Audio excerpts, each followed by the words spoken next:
السلام علیکم. اذان دے دیں.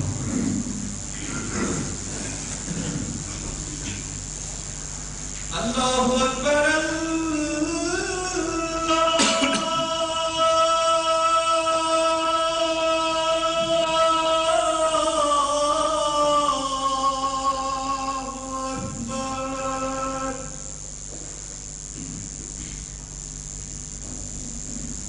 اللہ اکبر.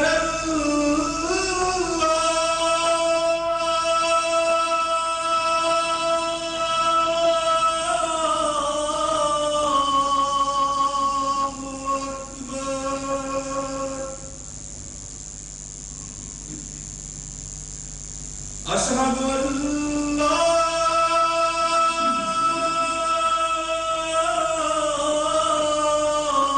إله إلا الله.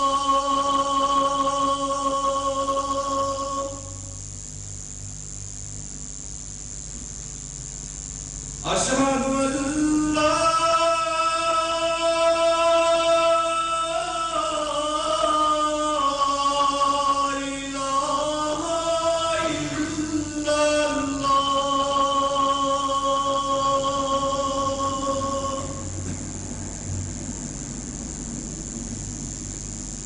أشهد أن محمدًا رسول الله.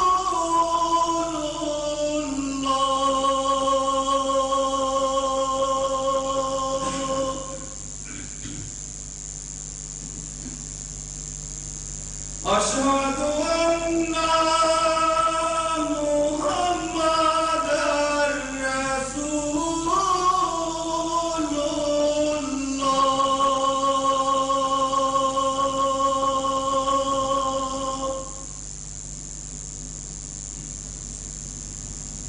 حي على الصلاة.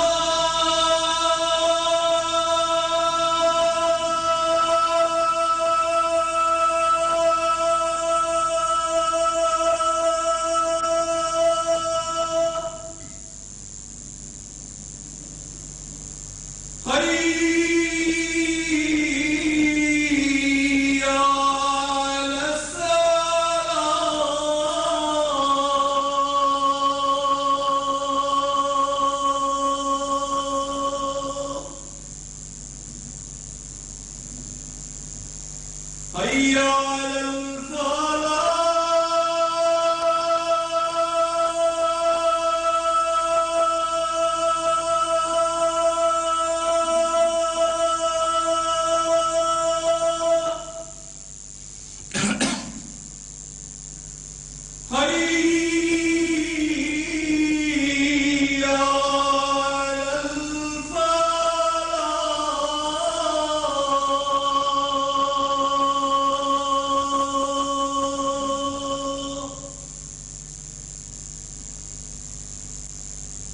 اللہ اکبر.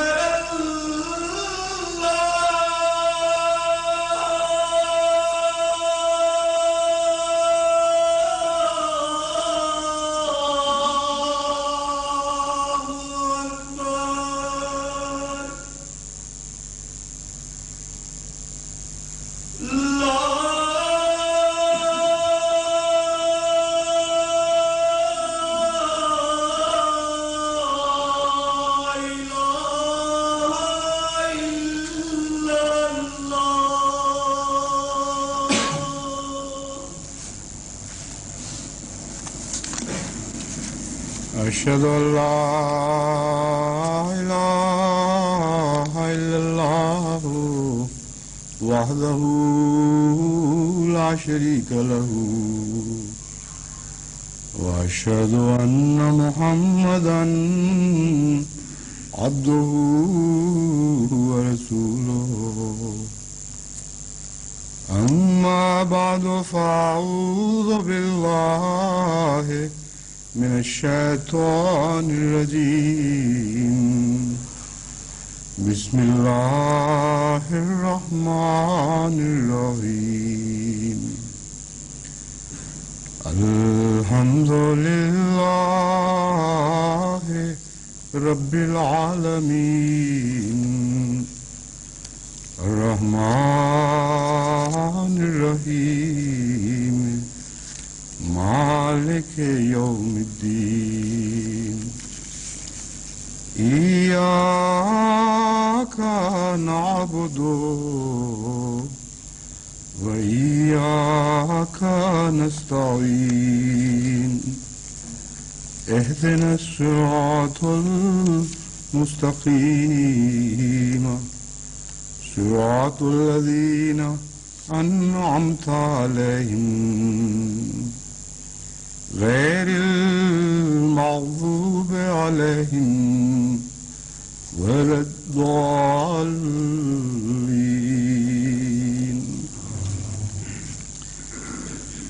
أيحسب الإنسان أن لن نجمع عظامه بلى قادرين على أن نسوي بنانه ألم يكن نطفة من مني يمنى ثم كان علقة فخلق فسوى فجعل منه الزوجين الذكر والأنثى أليس ذلك بقادر على أن يحيي الموتى أوليس الذي خلق السماوات والأرض بقادر على أن يخلق مثلهم بلى وهو الخلاق العليم إنما أمره إذا أراد شيئا أن يقول له كن فيكون فسبحان الذي بيده ملكوت كل شيء وإليه ترجعون فلا أقسم برب المشارق والمغارب إنا لقادرون على أن نبدل خيرا منهم وما نحن بمسبوقين ولقد جاء فرعون النذر كذبوا بآياتنا كلها فأخذناهم أخذ عزيز مقتدر فإما نذهبن بك فإنا منهم منتقمون ونرينك الذي وعدناهم فإنا عليهم مقتدرون. یہ قرآن کریم کی مختلف آیات جو مختلف صورتوں سے اخذ کی گئی ہیں، ان کا تعلق خدا تعالیٰ کی دو صفات قادر اور مقتدر سے ہے. لیکن پہلے اس سے کہ اس مضمون پر میں کچھ کہوں، گزشتہ مضمون جس کا تعلق خدا تعالیٰ کی قدیر کے قدیر ہونے سے تھا، اس سے متعلق چند باتیں باقی ہیں جو میں پہلے بیان کروں گا. عملاً تو ایک ہی مادے سے یہ تینوں صفات نکلی ہیں، قدرت یا قدر سے، اور قدر بھی دال کی زبر کے ساتھ. لیکن عربی کا طریق یہ ہے کہ مختلف سانچوں میں ڈھل کر ایک ہی مادہ مختلف معنی دینے لگ جاتا ہے، اور ہر سانچے کا اپنا ایک خاص مضمون ہے جو اس لفظ میں داخل ہو جاتا ہے. اس لیے یہ صفات اپنے خصوصی معنی بھی رکھتی ہیں، جب حالانکہ بنیادی طور پر ایک ہی مادے سے بھی نکالی ہوئی ہیں. چنانچہ جہاں تک قدیر کا تعلق ہے، اس کی بحث میں کے دوران میں یہ بتا رہا تھا کہ ایک ایسا مضمون بھی ہے جس کا میں بعد میں ذکر کروں گا، کیونکہ قدرت کے بعض معنی ابھی بیان کرنے باقی ہیں. وہ مضمون ایک مناظرے سے تعلق رکھنے والا مضمون ہے، کیونکہ بہت سے اسلام کے دشمن، جن میں عیسائی بھی شامل ہیں اور آریہ ہندو خصوصیت کے ساتھ پیش ہیں، بار بار جو صفات باری تعالی قرآن کریم میں بیان ہوئی ہیں ان پر مختلف رنگ میں اعتراض کرتے ہیں، خصوصیت کے ساتھ ان اللہ علی کل شیء قدیر کے اوپر تو اعتراض بھی اور ٹھٹھے بھی بہت کیے گئے ہیں، اور یہ بحثیں آریوں کی طرف سے اٹھائی گئیں کہ اس کا مطلب یہ ہے کہ اللہ تعالیٰ نعوذ باللہ ہر گناہ پر قادر ہے، خودکشی پر قادر ہے، ہر بد فعل پر قادر ہے۔ عیسائیوں کی طرف سے بھی ہر چیز پر قادر ہونے کے بیان پر اعتراض کیے گئے، لیکن سب سے زیادہ دکھ والی بات یہ ہے کہ خود مسلمان علماء نے بھی ان بحثوں کو اٹھایا اور بڑے بڑے مناظرے ان باتوں پر ہوئے، یہاں تک کہ ہندوستان میں بھی قریب ہی کی تاریخ میں ان مناظروں میں بہت کچھ تو خون ہوا اور بہت سے لوگوں کے گھر لوٹے گئے اور بچے یتیم کیے گئے ان بحثوں اس وجہ سے کہ یہ بحثیں اشتعال پکڑ گئیں۔ ایک فریق کہتا تھا کہ خدا تعالیٰ اس بات پر قادر ہے کہ وہ جھوٹ بولے، اور دوسرا فریق کہتا تھا کہ اس بات پر قادر نہیں۔ ایک فریق کہتا تھا خدا تعالیٰ اس بات پر قادر ہے کہ وہ جسے ہم جنسی گناہ کہتے ہیں وہ جنسی گناہ کرے، اور دوسرا فریق کہتا تھا کہ اس بات پر قادر نہیں۔ پہلے فریق کے خلاف تو جو اعتراض ہے وہ ظاہر و باہر ہے، جس کے نتیجے میں عوام کا اشتعال پکڑنا کوئی تعجب کی بات نہیں۔ دوسرے فریق کے خلاف اس لیے اشتعال آتا تھا کہ کہتے ہیں کہ خدا تعالیٰ بعض چیزوں پر قادر نہیں، اس کی آدھی قدرت کا انکار کر رہے ہیں، اور جب ان سے سوال کیا جاتا تھا کہ ایسی لغو بحثیں کیوں کرتے ہو، تو جواب دیتے تھے کہ یہ مجبوری ہے، یہ امکان کی بحث ہے، اور امکان کی بحث میں کوئی حرج نہیں ہے، جس قسم کی مرضی امکان کی بحث کر لو۔ لیکن انہی لوگوں سے اگر یہ سوال کیا جائے کہ اپنے والدہ کی بدکاری کے امکان پر کیوں بحث نہیں کرتے، تو اس بات پر قتل و خون خرابے کے لیے تیار ہو جائیں گے۔ یعنی صرف خدا تعالیٰ کی غیرت ہی ایسی ایک ادنا اور معمولی بات ہے کہ اس پر امکانی بحثیں بے شک جس طرح مرضی اٹھائی جائیں، تصور کو جس گندگی میں چاہو اتار دو، لیکن اپنے عزیزوں اور قریبیوں اور خونی رشتہ داروں اور محبت کرنے والوں اور جن سے تم محبت کرتے ہو ان کے متعلق کوئی ادنا سی بات بھی برداشت نہ کر سکو، یہ کہاں کا انصاف ہے؟ چنانچہ اس کے متعلق حضرت مسیح موعود علیہ الصلوۃ والسلام نے جب آریوں اور عیسائیوں سے مناظرے ہوئے تو جو موقف اختیار کیا وہ نہایت ہی عظیم الشان ہے اور نہایت گہرا عالمانہ موقف ہے۔ آپ نے دو پہلوؤں سے اس پر بحث فرمائی ہے۔ اول تو قدرت کا معنی کیا ہے؟ جب قدرت کے معنی پر آپ غور کرتے ہیں تو پتہ چلتا ہے کہ قدرت کا معنی ہے متناسب چیز پیدا کرنے والا، متناسب فعل کرنے والا۔ جیسا کہ میں نے لغوی معنی آپ کے سامنے بیان کیے تھے، ہر وہ چیز جس میں ایسی تساوی پائی جائے، ایسا آپس میں بیلنس، اس کو انگریزی میں کہتے ہیں سیمیٹری، توازن، اتنا خوبصورت پایا جائے کہ ذرہ سے بھی فرق نہ ہو۔ اور پھر حضرت مسیح موعود علیہ الصلوۃ والسلام نے فرمایا کہ قدرت کے اندر ہی حکمت شامل ہے، اس لیے جو چیز بھی حکمت کے خلاف ہے وہ قدرت کے خلاف ہے۔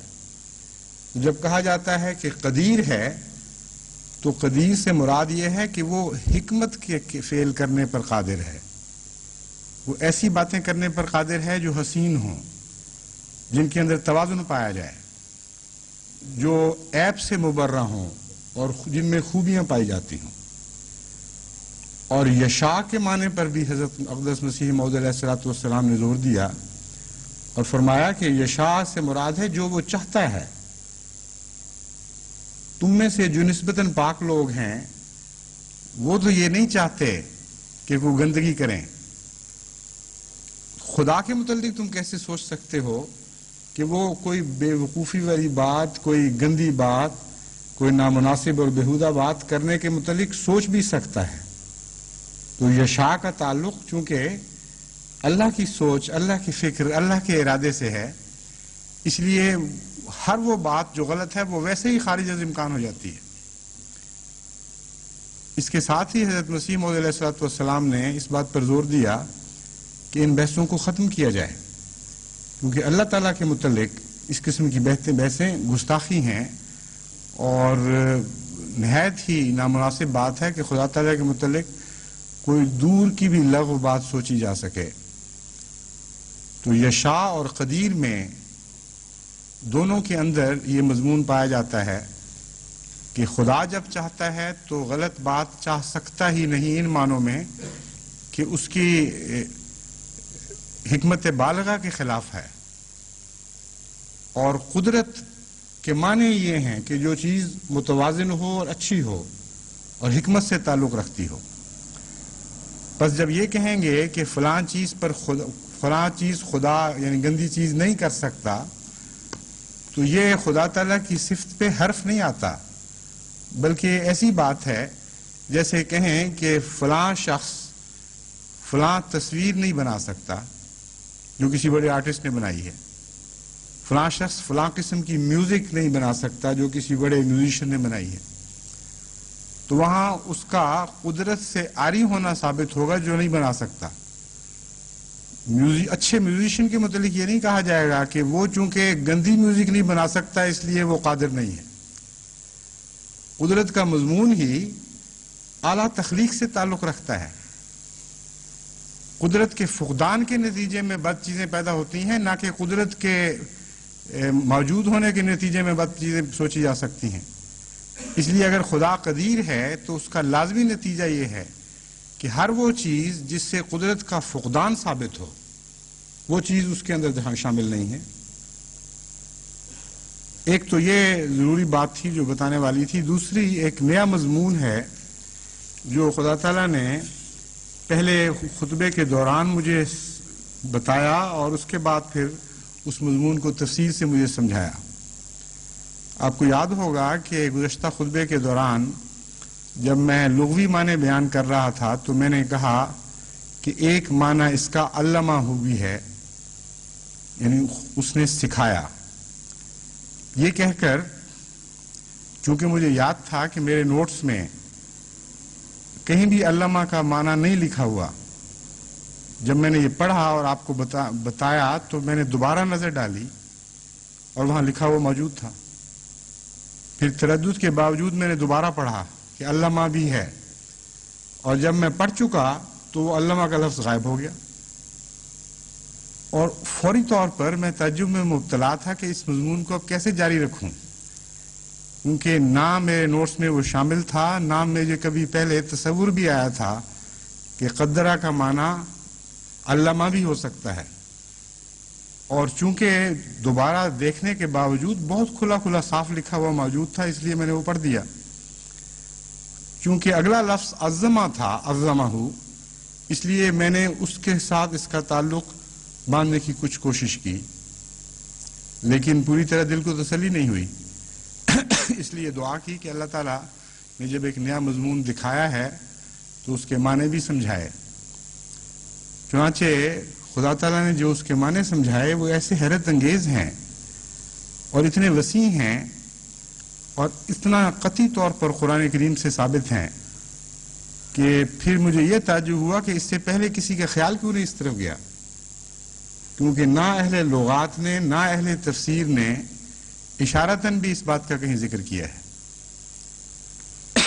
علامہ کا معنی ہے سکھانا، اور عموماً یہ غلط فہمی پائی جاتی ہے کہ علامہ کے معنی ایسا سکھانا ہے جس کا تعلق بیان سے ہو اور لفظوں سے ہو، حالانکہ علامہ کا معنی کا تعلق محض لفظوں اور بیان سے نہیں ہے، بلکہ وہ خاموش تعلیم جو فطرت میں ودیت کی جاتی ہے اسے بھی قرآن کریم تعلیم ہی بیان کرتا، تعلیم ہی کہتا ہے، اور اس کا لفظوں اور بیان سے کوئی تعلق بھی نہیں ہوتا۔ چنانچہ قرآن کریم نے اس تعلیم کو دو حصوں میں بانٹا اور اس کا الگ الگ ذکر فرمایا. چنانچہ ایک جگہ فرماتا ہے الرحمن علم القرآن خلق الانسان علمہ البیان، کہ وہ رحمان خدا ہی ہے جس نے قرآن سکھایا، خلق الانسان، انسان کو بنایا، وہ علمہ البیان، اور اس کو بیان سکھایا. تو قرآن کریم کے نزول کا تعلق بیان سے ہے اور ایسی تعلیم سے ہے جو لفظوں میں پیش کی جاتی ہے.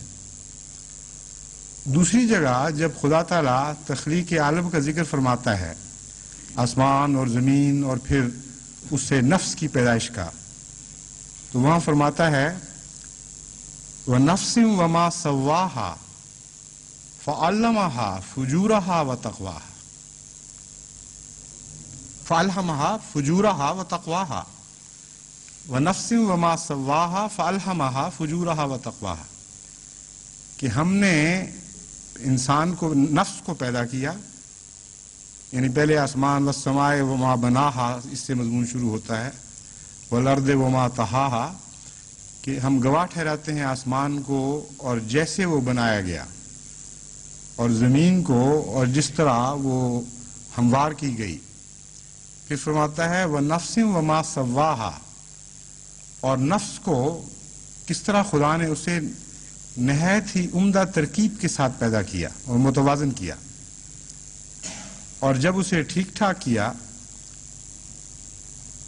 فَأَلْهَمَهَا فُجُورَهَا وَتَقْوَاهَا، اس کو الہام کیا اس کے گناہوں کے متعلق بھی، اس کی بدیوں کے متعلق بھی، گندی چیزیں جن سے اس کو بچنا چاہیے ان کے متعلق بھی، اور اچھی چیزوں سے متعلق بھی اس کو بیان کیا، اس کو الہام کیا. پھر دوسری جگہ فرماتا ہے خلقہ فقدرہ ثم السبیل یسرہ، ہم نے اس کو پیدا کیا، خلقہ فقدرہ، یہاں الہمہا کی بجائے قدرہ کا لفظ استعمال فرماتا ہے. اس کو ہم نے قدرہ کیا، یعنی اس کا مطلب یہ ہے کہ اس کے اندر، اس کی فطرت میں کچھ چیزیں داخل کی. ثم السبیل یسرہ، پھر اسے چلا دیا ان رستوں پر جو اس کے لیے معین کیے گئے تھے. بس ان معنوں میں خدا تعالیٰ کے کلام کو ہم دو حصوں میں منقسم کر سکتے ہیں. ایک وہ کلام جو لفظوں اور بیان سے تعلق رکھتا ہو، اور ایک وہ کلام جو لفظوں اور بیان سے تو تعلق نہیں رکھتا لیکن تمام کائنات میں موجود ہے. اور یہی وہ کلام کا وسیع معنی ہے جس کی طرف اشارہ کرتے ہوئے قرآن کریم فرماتا ہے لو کان البحر مدادا لکلمات ربی لنفد البحر قبل ان تنفد کلمات ربی ولو جئنا بمثلہ مددا، کہ اگر ہم سمندر خدا تعالیٰ کے کلام کو لکھتے اور ختم ہو جاتے لکھتے لکھتے، تو دیکھتا کہ خدا کا کلام ختم نہیں ہوا، خدا کے کلمات ختم نہیں ہوئے. وَلَوْ جِئْنَا بِمِثْلِهِ مَدَدًا، خواہ ہم ایسے اور بھی سمندر اس کو لکھنے کے لیے لے آتے. تو جہاں تک خدا تعالیٰ کے ظاہری کلام، لفظی کلام کا تعلق ہے، یہ تو اگر 1,24,000 انبیاء کے سارے کلاموں کو اکٹھا بھی کر لیا جائے اور تمام انسانوں نے آج تک جو کچھ بھی لکھا ہے یا جو کچھ لکھ سکتے ہیں آئندہ، ان سب کو بھی اکٹھا کر لیا جائے تو سمندر چھوڑ کے ایک ندی بھی ختم نہیں ہوگی. ایک ندی کی سیاہی بھی غالب آ جائے گی اس کلام کے اوپر لکھنے کے لحاظ سے. وہ کون سا کلام ہے جس کے متعلق خدا تعالیٰ فرما رہا ہے کہ اگر ہم سمندروں کو حکم دیتے کہ وہ لکھیں تو وہ خشک ہو جاتے اور بھی ویسے لے آتے، تب بھی کلام الہی، کلمات الہی ختم نہیں ہو سکتے تھے. تو یہی وسیع تر مضمون ہے کلام کا کہ ایک کلام ہے جو لفظی ہے اور بیان سے تعلق رکھتا ہے، ایک کلام ہے تقدیری ہے جو خدا کی ایسی قدر سے تعلق رکھتا ہے جو ہر چیز میں جاری کی گئی ہے اور باریک در باریک احکامات اس کے اندر داخل کیے گئے ہیں جو اپنے وقت پر کھلتے ہیں، جیسا کہ میں پہلے معنی بیان کر چکا ہوں، اور یہ سب تعلیم الہی کے نتیجے میں ہے۔ اگر اللہ تعالیٰ یہ تعلیم نہ کرتا فطرت کو تو کسی چیز میں کوئی بھی صفت نہ ہوتی۔ ہائیڈروجن جس طرح بیہیو کر رہی ہے، یا کاربن ڈائی آکسائڈ جس طرح بیہیو کرتی ہے، یا دوسرے مادے ہیں مختلف جو ایک دوسرے کے ساتھ مل کر یا الگ الگ بعض صفات دکھاتے ہیں، جتنی بھی کائنات میں چیزیں ہیں ان سب کے اندر خواہ وہ زندگی رکھتی ہوں یا زندگی سے آری ہوں، جتنی بھی صفات جلوہ گر ہیں یہ ساری تعلیم کی طرح ہیں، اور اس کی تعلیم دی گئی ہے اللہ کی طرف سے، اور خود بخود جاری ہونے والی چیزیں نہیں ہیں۔ چنانچہ حضرت مسیح موعود علیہ السلام نے اس مضمون پر روشنی ڈالتے ہوئے فرمایا کہ یہ وہم کر لینا کہ یہ چیزیں خود بخود اتفاقاً ہوئی ہیں یا اتفاقاً جاری ہیں بالکل غلط ہے۔ یہ خدا کی تقدیر کے ساتھ جاری ہیں اور وہ تقدیر ہر وقت کام کر رہی ہے۔ بس ان معنوں میں تقدیر کا ایک اور معنی بھی ہمیں سمجھ آ گیا، قدر خیر ہی و شر ہی، قدر و خیر ہی و شر ہی کا ایک اور مفہوم ہمارے سامنے ابھر آتا ہے۔ تقدیر عام کیا چیز ہے؟ تقدیر عام یہی تعلیم عام ہے جو ہماری فطرت کے اندر لکھی ہوئی ہے، اور جسے اب سائنسدان پڑھنے کے اہل بھی ہو گئے ہیں۔ اور جب ہم کہتے ہیں فطرت میں لکھی ہوئی ہے تو واقعتاً لکھی ہوئی ہے، ایسی چیز نہیں ہے جو فرضی ہے یا محاورتاً ہم کہہ رہے ہیں، بلکہ انسانی زندگی یا حیوانی زندگی میں تو سائنسدان ان کوڈز کو بریک کرنے کے قابل ہو چکے ہیں، اور باقاعدہ ڈی کوڈ کرنے کے بعد وہ پڑھتے ہیں کہ اس میں کیا لکھا ہوا ہے۔ ہر حیوان کی ہر زندگی کے ذرے میں یہ تعلیم چھپی ہوئی موجود ہے خدا تعالیٰ کی طرف سے، اور اس تعلیم کے خلاف کوئی کچھ کر نہیں سکتا۔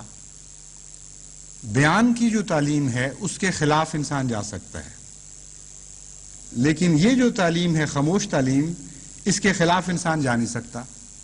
اسی لیے اس کا نام تقدیر رکھا، اسی لیے کہتے ہیں تقدیر الہی اٹل ہے۔ تو تقدیر الہی جو عام معنی رکھتی ہے وہ یہی معنی ہے، چونکہ فطرت میں خدا تعالیٰ نے جو چیزیں داخل فرمائیں اور لکھ دیں کہ ایسے ہوگا، تو آپ جب کہتے ہیں لکھی ہوئی کے خلاف کچھ نہیں کر سکتے، ٹل نہیں سکتی جو لکھی ہوئی ہو، اس کا یہی معنی ہے۔ ہر چیز لکھی ہوئی ہے، ایک ایک ذرے کے اندر اس کی تمام حرکات و سکنات جو اس نے کرنی ہیں وہ لکھی ہوئی موجود ہیں۔ کچھ بہت معمولی حصہ ایسا ہے جو سائنسدان پڑھ سکے ہیں، لیکن لامتناہی ایسا حصہ بھی موجود ہے جسے وہ پڑھ نہیں سکتے۔ صرف جب وہ لکھی ہوئی کے مطابق ایک حرکت ہوتی ہے تو اس حرکت کو وہ دیکھنے لگ جاتے ہیں، اس کے پیچھے کیا کیا کچھ لکھا ہوا ہے اس تک ابھی ان کی نگاہ نہیں جا سکی۔ ہو سکتا ہے آئندہ زمانے میں جب سائنس ترقی کرے تو کچھ اور مضامین بھی لکھے ہوئے وہ پڑھنے کے قابل ہو جائیں۔ اس کو عام محاورے میں بھی تعلیم ہی کہا جاتا ہے۔ چنانچہ غالب اپنے ایک شعر میں اسی مضمون کو اس طرح بیان کرتا ہے کہ پرتوے خور سے ہے شبنم کو فنا کی تعلیم، میں بھی ہوں ایک عنایت کی نظر ہونے تک۔ کہ جب سورج کا عکس پڑتا ہے تو شبنم کے قطرے کو تعلیم ہی یہی ہے کہ وہ غائب ہو جائے، وہ فنا ہو جائے، سورج کا نظارہ کرے اور ایک ہی دید کے ساتھ وہ خود فنا ہو جائے۔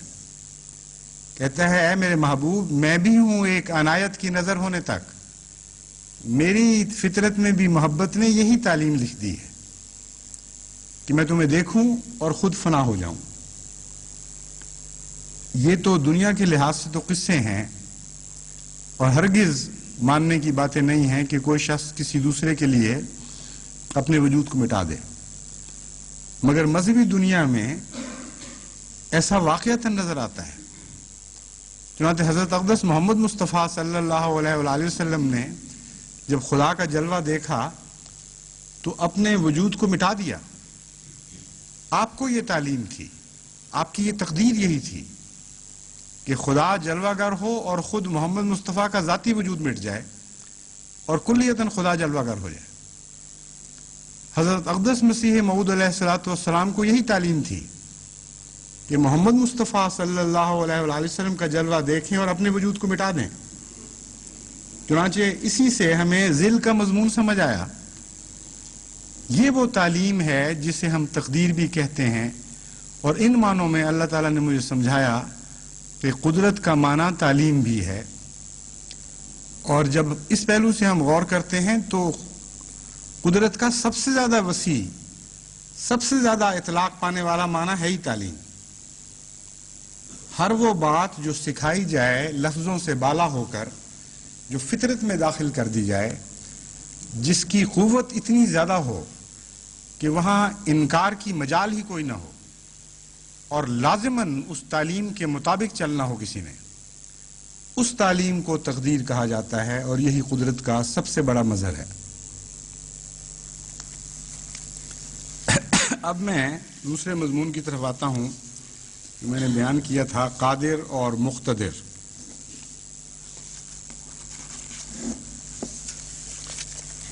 قادر اور مقتدر اور قدیر، ان تینوں صفات میں عموماً زیادہ فرق نہیں کیا جاتا، اور لغت کی کتابیں لکھنے والے کہتے ہیں کہ بنیادی طور پر تینوں کا ایک ہی معنی ہے. لیکن جہاں تک قرآن کریم کے استعمال کا تعلق ہے، قرآن کریم نے ان تینوں الفاظ کو الگ الگ مخصوص معنوں میں استعمال کیا ہے، اور بعض الفاظ کو زیادہ عمومی طور پر استعمال کیا ہے، بعض کو نسبتاً کم عمومی طور پر یعنی خصوصی طور پر، اور الگ الگ محلات کے لیے بعض الفاظ کو چنا ہے. قدیر کا لفظ سب سے زیادہ عموم اپنے اندر رکھتا ہے. چنانچہ تخلیق عالم کے متعلق جہاں جہاں بھی قرآن کریم میں ذکر ہے وہاں قدیر کا لفظ ملتا ہے، مقتدر اور قادر نہیں ملتا. لیکن قدیر کا حوالہ دے کر جب کوئی نئی قدرت کی جلوہ نمائی دکھانا مقصود ہو تو وہاں لفظ قادر کا استعمال آتا ہے.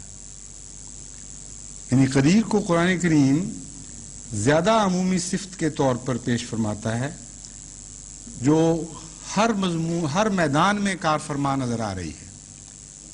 لیکن خصوصیت کے ساتھ تخلیق اول، پہلی مرتبہ جو کائنات کو پیدا کیا گیا ہے، اور پھر اس میں جاری خدا کی قدرت جو دکھائی گئی ہے. جب خدا تعالیٰ قرآن کریم میں اس مضمون کو بیان فرماتا ہے تو خدا کی صفت قدیری کا بیان کا ساتھ ہی ذکر فرماتا ہے. اور جیسا کہ میں نے بیان کیا ہے، جب ایک خدا کی قدرت کا ایسا جلوہ دکھانا مقصود ہو جو عام جاری تقدیر کے علاوہ ہو، اور جاری تقدیر سے انسان جتنا روز مرہ روشناس ہونے کے بعد اس کو نظر انداز کر بیٹھا ہے، جب یہ بتانا مقصود ہو کہ جاگو اور ہوش کرو، وہ خدا جس نے یہ سب کچھ جاری کیا ہے وہ اس بات پر بھی قادر ہے، تو وہاں لفظ قادر استعمال فرماتا ہے. یعنی ایسا قدرت کا جلوہ جو کبھی کبھی بیدار کرنے کے لیے آتا ہو، عام جاری جلوے سے مختلف مضمون پیدا کرتا ہو، عام تخلیق سے ہٹ کر ایک نئی تخلیق بناتا ہو، وہاں قادر کا لفظ استعمال ہوتا ہے. اور اس مقتدر عموماً اس جگہ استعمال ہوتا ہے جہاں مقابلے کے بھی معنی پائے جاتے ہوں. مثلاً حضرت صلی اللہ علیہ وآلہ وسلم کا جب مخالفین پر غلبے کا مضمون بیان ہوگا تو وہاں قادر اور قدیر کی نسبت، قادر کا لفظ بھی بعض جگہ آتا ہے مگر زیادہ تر اقتدار کا مضمون ہے، اس لیے مقتدر صفت بیان کی جاتی ہے. اور یہ چونکہ باب تکلف سے ہے، تفاعل، اس میں مقابلے کا مضمون خود بخود پایا جاتا ہے. تو جب دشمن خدا کی قدرت پر غلبہ پانے کی کوشش کریں، اس وقت جب خدا کی قدرت جلوہ دکھاتی ہے تو وہ مقتدر کی قدرت ہے جو جلوگر ہو رہی ہوتی ہے. چنانچہ دیکھیے اللہ تعالیٰ فرماتا ہے اولم یروا ان اللہ الذی خلق السماوات والارض ولم یعی بخلقہن بقادر علی ان یحیی الموتى بلا انہ علی کل شیء قدیر. علی کل شیء قدیر کا محاورہ تو شروع سے آخر تک چونکہ عمومیت رکھتا ہے ہر چیز پر ثابت آتا ہے، لیکن لفظ قادر وہاں استعمال فرمایا جہاں عام قدرت کو تو لوگ تسلیم کر رہے ہیں، خدا کے قدیر ہونے کے ان معنوں میں تو قائل ہیں کہ سب کچھ ہو رہا ہے، لیکن ایک نئی تخلیق پر قدرت کا انکار کر رہے ہیں. وہاں فرمایا لم یعی بخلقہن، جس قدیر خدا نے پہلی تخلیق جاری فرمائی تھی یہ نہ سمجھو کہ وہ اب اپنی تخلیق سے عاجز آ چکا ہے، یا جو کچھ تخلیق کر چکا اسی پر ختم کر بیٹھا ہے. لم یعی بخلقہن، اور یہ بھی نہ سمجھو کہ زمین و آسمان کی تخلیق کے بعد خدا کی قدرت کا ان کے ساتھ تعلق نہیں رہا یا اس کی محتاج نہیں رہی. جاری تعلق ہے ایک جو تمہیں نظر نہیں آ رہا. لم یعی بخلقہن، ابھی بھی ان میں تخلیق ہو رہی ہے، ابھی بھی نئی نئی قسم کی ان میں ڈیولپمنٹس اور ایوولوشنز کئی مضمون کی جاری ہیں اور تم دیکھ نہیں رہے ان کو. بقادر علی ان یحیی الموتى، یہی قدیر خدا ہے جو اس بات پر بھی قادر ہے. یہاں لفظ قادر اس معنوں میں استعمال ہوا کہ عام قدرت سے ہٹ کر ایک نئی جلوہ نمائی فرمائے گا کہ وہ مردوں کو بھی زندہ کر دے. پھر جہاں بھی تعجب کا مضمون آتا ہے وہاں قدیر کی بجائے قادر کا لفظ استعمال فرمایا جاتا ہے. ایحسب الانسان ان لن نجمع عظامہ بلا قادرین علی ان نسوی بنانا. کیا انسان خیال کرتا ہے کہ ہم اس کی ہڈیاں جوڑ نہیں سکتے؟ پھر نہیں، ہم تو اس بات پر قادر ہیں کہ اس کا انگ دوبارہ اکٹھا کر دیں، ذرہ ذرہ دوبارہ جوڑ دیں.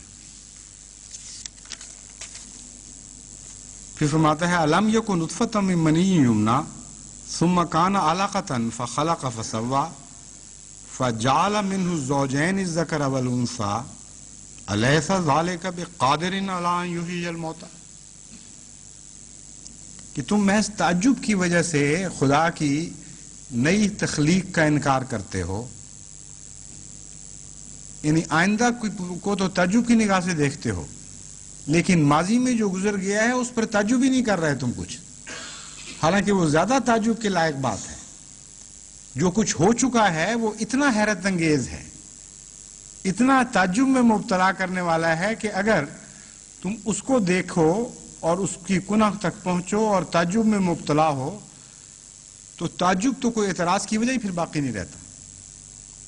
یعنی مراد یہ ہے اللہ تعالیٰ اس طرح بیان فرما رہا ہے اس مضمون کو کہ اکثر نئی زندگی پر کا انکار تعجب کی بنا پہ کرتے ہیں. کہتے ہیں کیسے ہو سکتا ہے ہڈیاں گل سڑ جائیں گی، ہم مر کھپ جائیں گے، دوبارہ اٹھائے جائیں گے.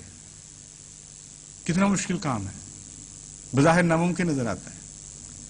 تو اللہ تعالیٰ فرماتا ہے کہ بے وقوف و تعجب کے نتیجے میں اگر تخلیق نہیں ہو سکتی تو تمہاری تخلیق اول کہاں سے ہو گئی؟ اس میں تو زیادہ تعجب کے محرکات موجود ہیں اور موجبات موجود ہیں.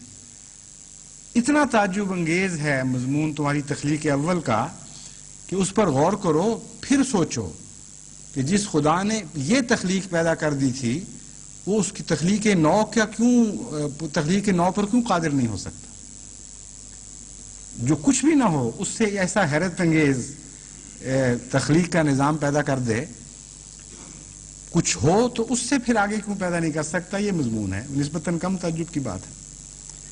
فرماتا ہے کیا وہ کسی وقت پانی کا ایک قطرہ نہیں تھا یہ تعجب کرنے والا انسان جو اپنی مناسب حال جگہ میں ڈالا گیا، پھر وہ ایک چمٹنے والا لوتھڑا بن گیا، پھر اس خدا نے اس کو اور شکل میں تبدیل فرما دیا اور پھر آخر اسے مکمل کر دیا. یعنی کچھ بھی نہیں تھا، محض گندگی کا ایک کیڑا تھا جس سے اتنا کامل انسان خدا نے بنا دیا. پھر اسے جوڑا جوڑا کر کے بنایا، یعنی معلوم ہوتا ہے کہ انسان کی مضمون سے پہلے جو حیوانی حالت میں انسان گزرا ہے اس کا ذکر پہلے فرمایا جا رہا ہے. یعنی زندگی کے آغاز سے مضمون چلایا گیا ہے کہ مختلف حالتوں سے زندگی گزرتی ہوئی آگے بڑھی، یہاں تک کہ پہلے جوڑا جوڑا نہیں تھی، پھر اسے جوڑا جوڑا بنایا گیا، یعنی نر مادہ کی تمیز کی گئی، یعنی نر اور مادہ کی شکل میں بنایا گیا. کیا یہ خدا اس بات پر قادر نہیں ہے کہ مردوں سے زندہ پیدا کر سکتے؟ پھر اسی مضمون کو آگے بیان فرماتا ہے اَوَلَيْسَ الَّذِي خَلَقَ السَّمَاوَاتِ وَالْأَرْضَ بِقَادِرٍ عَلَىٰ أَن يَخْلُقَ مِثْلَهُم بَلَىٰ وَهُوَ الْخَلَّاقُ الْعَلِيمُ إِنَّمَا أَمْرُهُ إِذَا أَرَادَ شَيْئًا أَن يَقُولَ لَهُ كُن فَيَكُونُ فَسُبْحَانَ الَّذِي بِيَدِهِ مَلَكُوتُ كُلِّ شَيْءٍ وَإِلَيْهِ تُرْجَعُونَ. کہ کیا وہ جس نے آسمانوں اور زمین کو پیدا کیا ہے اس بات پر قادر نہیں کہ ان کی طرح کی اور مخلوق پیدا کر دے؟ یہاں مضمون کو اور بھی پیچھے لے جایا گیا ہے، آسمانوں اور زمین کی پیدائش کی طرف توجہ پھیر دی گئی. اتنا وسیع نظام کائنات کا موجود ہے، اس کی تخلیق پر تم کیوں غور نہیں کرتے کہ کتنا حیرت انگیز نظام ہے، اور یہاں آ کر اٹک جاتے ہو کہ کیسے ہو سکتا ہے کہ ہم دوبارہ زندہ ہو جائیں؟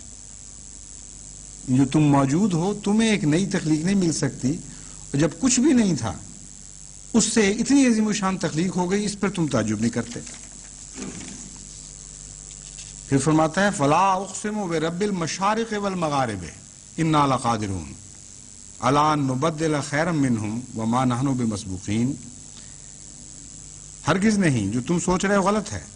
اقسم برب المشارق والمغارب، میں قسم کھاتا ہوں اس ذات کی جو مشارق کا بھی رب ہے اور مغارب کا بھی رب ہے. یعنی ہر جو نئی صبح طلوع ہوتی ہے اور جہاں جہاں سے کسی قسم کی بھی کوئی صبح طلوع ہوتی ہے ایک نیا نظام بنتا ہے، اس سب کا بھی خدا ہی رب ہے. اور جب ایک نظام تباہ ہوتا ہے اور غرق ہو جاتا ہے، جب ایک قوت ابھرتی ہے اور پھر ڈوب بھی جاتی ہے، تو جس معنی میں بھی کوئی چیز ڈوبتی اور نظر سے غائب ہوتی ہے اس کا بھی وہ رب ہے. یعنی خدا سے دور کوئی چیز بھی نہیں ہو سکتی، خدا سے کوئی چیز بھی غائب نہیں ہو سکتی.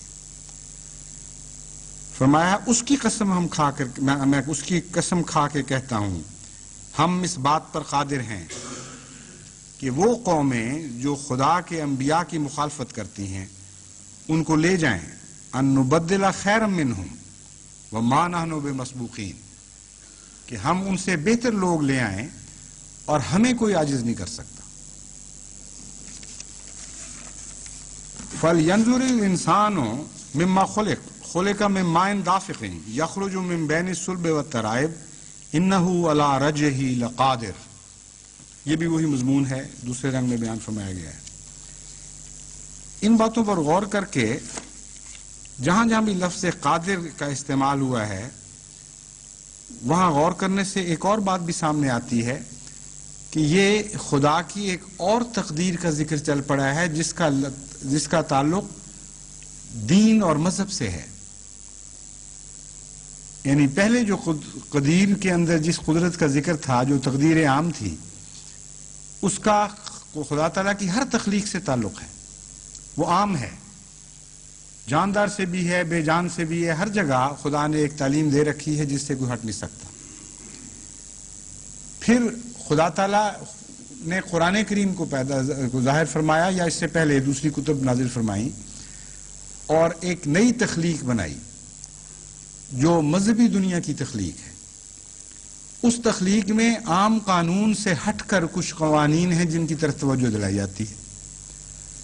سب سے اہم قانون یہ بیان کیا جاتا ہے کہ اللہ تعالیٰ نے تمہیں ایک مقصد کی خاطر پیدا کیا ہے جس کے لیے تم جواب دہ ہوگے، اور تمہیں دوبارہ اس لیے زندہ کیا جائے گا کہ تمہاری جواب طلبی کی جائے کہ تم نے اس مقصد کو پورا کیا تھا کہ نہیں کیا تھا، اور جزا اور سزا کے لیے تمہیں ایک جگہ اکٹھا کیا جائے، اور جو حقدار ہے سزا کا اس کو سزا دی جائے، جو جزا کا حقدار ہے اسے جزا دی جائے. یہ جو قدرت ثانیہ ہے خدا تعالیٰ کی، تقدیر کا نیا اظہار ہے، جہاں جہاں اس سے یہ اظہار کیا جاتا ہے وہاں قادر کا لفظ قدیر کی نسبت زیادہ استعمال ہوا ہے، بلکہ بہت زیادہ کثرت کے ساتھ لفظ قادر کا استعمال یہاں ہوا ہے۔ تو قرآن کریم کی جو تقدیر جاری ہوئی ہے انسانوں کے اوپر، اور نبوت کی جو تقدیر اس سے پہلے سے جاری تھی، اور ایک نیا قانون جاری ہوا جس میں کچھ اختیار بھی ہے بندے کو، وہ تقدیر ہے جس کا ذکر خدا کی صفت قادر کے تحت کیا جا رہا ہے۔ قدیر سے بچنے کا کوئی اختیار نہیں تھا بظاہر کیا بباطن کسی معنی میں بھی انسان بچ نہیں سکتا، لیکن قادر کی تقدیر سے ان معنوں میں انسان کچھ بھاگتا ہے کہ اسے اختیار دے دیا گیا ہے، چاہو تو کرو چاہو تو نہ کرو، لیکن ساتھ یہ بتا دیا گیا ہے کہ بالآخر تم خدا کی طرف لوٹو گے، بالآخر تمہیں لازماً وہاں پہنچ کر جواب دہی کرنی ہوگی اور تم بچ نہیں سکتے۔ تو غالب تو ہے وہ تقدیر کہ آخر انسان اس میں پکڑا جائے گا، لیکن وقتی طور پر مہلت دیتی ہے۔ جیسے آپ کسی چھوٹے سے بچے کو کچھ دیر کے لیے آگے بھاگنے دیتے ہیں اور بظاہر اختیار دے دیتے ہیں کہ وہ آپ سے آگے نکل جائے، لیکن جانتے ہیں کہ کب اور کس وقت جب آپ چاہیں گے، جب آپ فیصلہ کریں گے اس کو پکڑ لیں گے۔ تو ایسی تقدیر کا ذکر جہاں قرآن کریم میں ملتا ہے وہاں لفظ قادر کا استعمال ہوتا ہے، اور تخلیق نو سے تعلق ہے، چونکہ قرآن کریم انسان کی مذہبی تخلیق کو تخلیق نو قرار دیتا ہے، خلق آخر قرار دیتا ہے، اس لیے خلق آخر کا مضمون کا قادر خدا تعالیٰ کے قادر ہونے کے ساتھ بہت ہی گہرا تعلق ہے۔ اور مقتدر اسی مضمون میں آگے بڑھتا ہے، جب بزور بجبر لوگ خدا کی اس تقدیر کو مٹانے کی کوشش کرتے ہیں تو اس وقت اللہ تعالیٰ مقتدر بن کے ان کے سامنے ظاہر ہوتا ہے اور اپنے پیاروں کی حفاظت فرماتا ہے اور ان کے مخالفین کو مٹا دیتا ہے۔ فرمایا وَلَقَدْ جَاءَ آلَ فِرْعَوْنَ النُّذُرُ كَذَّبُوا بِآيَاتِنَا كُلِّهَا فَأَخَذْنَاهُمْ أَخْذَ عَزِيزٍ مُقْتَدِرٍ، کہ دیکھو فرعون بھی اس سے پہلے آیا تھا اور گزرا تھا، اور وَلَقَدْ جَاءَ آلَ فِرْعَوْنَ النُّذُرُ، اور فرعون کی قوم کے سامنے، اس کے پیچھے چلنے والوں کے سامنے کئی قسم کے انذاری نشان پیش کیے گئے۔ کذبوا بآیاتنا، انہوں نے ہماری آیات کو جھٹلا دیا، کلھا کلیتاً، فاخذناہم اخذ عزیز مقتدر، ہم نے ان کو اس طرح پکڑا جس طرح ایک عزیز غالب طاقت والی ہستی جو مقتدر ہو وہ پکڑا کرتی ہے۔ جب قدرت گھیرا ڈال لیتی ہے خدا کا، جب مخالف کے مقابل پر جوش کے ساتھ جلوہ دکھاتی ہے، اس وقت خدا تعالیٰ کی صفت قدیر یا قادر کے ذکر کی بجائے مقتدر کی صفت بیان فرمائی جاتی ہے۔ متکلف جس طرح تکلیف کر کے کام کرتا ہے، غیر معمولی توجہ کے ساتھ کام کرتا ہے، کوشش کے ساتھ کام کرتا ہے، تو فرمایا کہ یہاں خدا کی تقدیر عام جاری نہیں رہی، اب کوشش کرے گی، بڑے جلال کے ساتھ ظاہر ہوگی، اور جو بھی اس کے پیاروں پر حملہ آور ہوتے ہیں انہیں لازماً مٹائے گی، انہیں لازماً ناکام بنا کے دکھائے گی۔ اب عام تقدیر کا یہاں مقام ہی نہیں رہا۔ اس تقدیر کی روح سے اگر مخالف بھی نتیجہ نکلتا ہو تو مقتدر خدا کی تقدیر اس نتیجے کو ناکام بنا دے گی اور ایک نیا نتیجہ پیدا کر کے دکھا دے گی۔ ان معنوں میں مقتدر قدیر اور قادر دونوں سے زیادہ غلبے کے ساتھ اپنی قدرت نمائی کرتا ہے، لیکن ایک پہلو سے یہ مضمون محدود ہو جاتا ہے، یعنی صرف خدا کے پاک بندوں کے لیے یہ تقدیر جوش دکھاتی ہے، تو یہ تقدیر خاص بھی ہے، اس لحاظ سے محدود ہے، اور چونکہ تقدیر خاص ہے اس لیے زیادہ طاقتور بھی ہے اور زیادہ غالب بھی ہے۔ تو تین قسم کی تقدیریں ہمیں نظر آئیں، تقدیر عام اور تقدیر خاص جو مذہبی تقدیر ہے، اور پھر اخص یعنی مقتدر کی تقدیر۔ پھر قرآن کریم اسی مضمون کو حضرت صلی اللہ علیہ وآلہ وسلم کے ذکر میں بیان فرماتا ہے وَإِمَّا نَذْهَبَنَّ بِكَ فَإِنَّا مِنْهُمْ مُنْتَقِمُونَ أَوْ نُرِيَنَّكَ الَّذِي وَعَدْنَاهُمْ فَإِنَّا عَلَيْهِمْ مُقْتَدِرُونَ. اگر ہم تجھے لے بھی جائیں یعنی اپنے پاس بلا بھی لیں فَإِنَّا مِنْهُمْ مُنْتَقِمُونَ ہم لازماً ان لوگوں سے تیرا انتقام لیں گے. یعنی تو ہمیشہ نہیں رہ سکتا اس دنیا میں لیکن جس مقتدر خدا سے تیرا تعلق ہے وہ ہمیشہ رہنے والا ہے. اس لیے اگر تیرے دشمن مٹ جائیں تو وہ مٹ جائیں گے, ضروری نہیں کہ ان کے کام کو جاری رکھنے والے ہوں, لیکن تو اگر نہ رہے اس دنیا میں تو تیرا کام نہیں مٹنے دیا جائے گا, اور جنہوں نے تجھ پر ظلم کیے ہیں ہم ان سے لازماً انتقام لیں گے. لیکن بعد کے وعدے صرف نہیں ہیں اور نُرِيَنَّكَ الَّذِي وَعَدْنَاهُمْ فَإِنَّا عَلَيْهِمْ مُقْتَدِرُونَ. او میں استثناء بتایا جاتا ہے. فرمایا یہ نہیں کہ ہم مستقبل کے وعدے کر رہے ہیں کہ پہلے تجھے واپس بلا لیں گے اور پھر ان سے انتقام لیں گے. کچھ حصہ ایسا بھی ہوگا جو او کے تابع ہے کہ تیری زندگی میں تجھے بھی دکھائیں گے کہ کس طرح خدا مقدرت رکھتا ہے, اقتدار رکھتا ہے ان لوگوں کے اوپر, تیرے مضمون کو غالب کرے گا اور ان کے مضمون کو مغلوب کر کے دکھائے گا. حضرت مسیح موعود علیہ السلام اس مضمون پر روشنی ڈالتے ہوئے مختلف جگہ بہت ہی لطیف تفاسیر پیش فرماتے ہیں.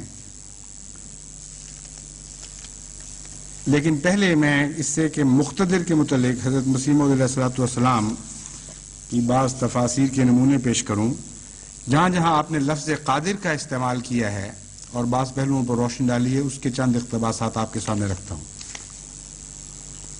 فرماتے ہیں یاد رکھو اللہ تعالیٰ بے شک قادر ہے مگر وہ اپنے تقدس اور ان صفات کے خلاف نہیں کرتا جو قدیم سے الہامی کتب میں بیان کی جا رہی ہیں, گویا کہ ان کے خلاف اس کی توجہ ہوتی ہی نہیں. جو قدیم سے الہامی کتابوں میں باتیں بیان کی جا رہی ہیں فرمایا ان کے خلاف وہ نہیں کرتا کیونکہ ان کی طرف اس کی توجہ ہوتی ہی نہیں. لیکن اس مضمون کو چونکہ میں پہلے بیان کر چکا ہوں اس لیے اس کے کچھ حصے چھوڑ رہا ہوں.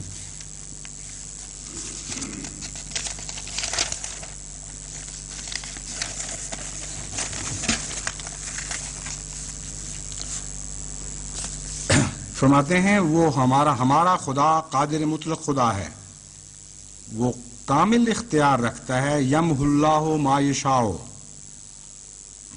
جس چیز کو چاہتا ہے اسے مٹا بھی دیتا ہے. ہمارا ایمان ہے وہ جوتشی کی طرح نہیں, وہ ایک حکم صبح دیتا ہے اور رات کو اس کے بدلنے پر کامل اختیار رکھتا ہے.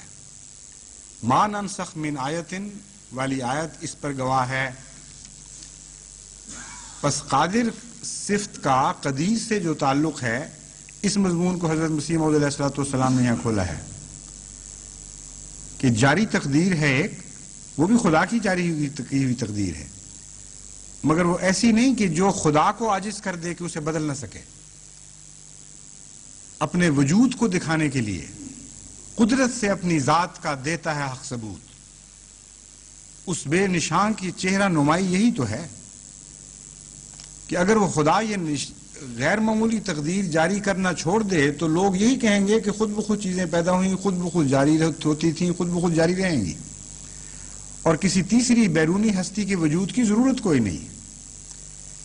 اس واہمے کو مٹانے کی خاطر خدا ایک ایسی تقدیر بھی دکھاتا رہتا ہے جو وقتاً فوقتاً جلوہ گر ہوتی ہے اور وہ عام تقدیر سے ہٹ کر ہوتی ہے, اور وہ اس بات پر قادر ہے کہ عمومی تقدیر کے برخلاف اس پر غالب آنے والی اپنی دوسری تقدیر کو جاری فرمائے.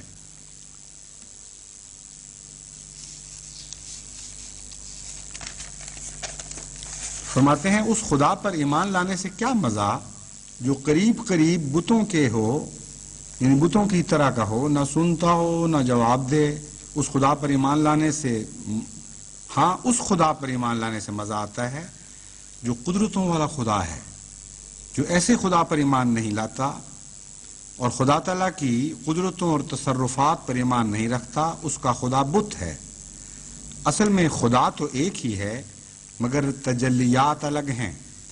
جو اسباب کا پابند ہے اس سے ایسا ہی سلوک ہوتا ہے، اور جو متوکل ہے اس سے وہی۔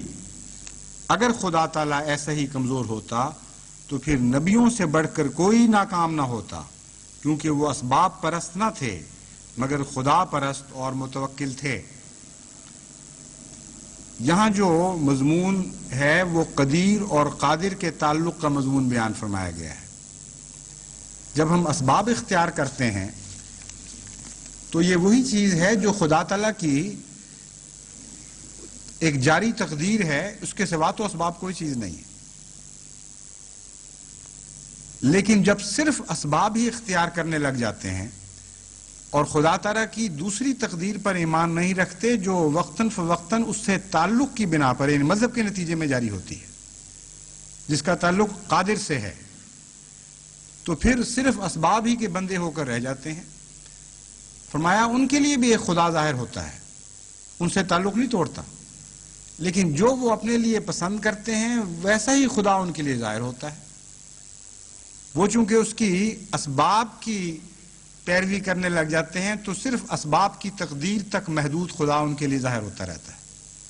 یہ مغربی قوموں نے جتنی بھی دنیا میں ترقی کی ہے یہ اسباب کے ذریعے کی ہے، اور اسباب کے خدا سے تعلق قائم کر کے کی ہے۔ خدا سے ہٹ کر یہ بھی نہیں ترقی کر سکتے، لیکن ان کے لیے صرف اسباب کی تقدیر محدود ہو چکی ہے۔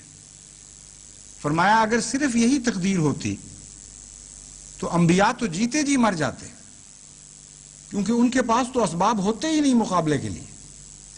یہ اتنے تھوڑے، اتنے حقیر ہوتے ہیں دشمن کے اسباب کے مقابل پر کہ کوئی حیثیت ہی نہیں رکھتے۔ فرمایا وہ تو مر جاتے جیتے جی، لیکن نہیں، ان کے لیے ایک اور تقدیر خدا کی جاری ہوتی ہے، اور وہ اس کی مذہب کی تقدیر ہے جو اس سے زندہ تعلق رکھتا ہے۔ اس کے لیے خدا قادر کے طور پر بھی جلوہ گر ہوتا ہے، عام تقدیر کو مٹا کر ایک نئی تقدیر بناتا ہے۔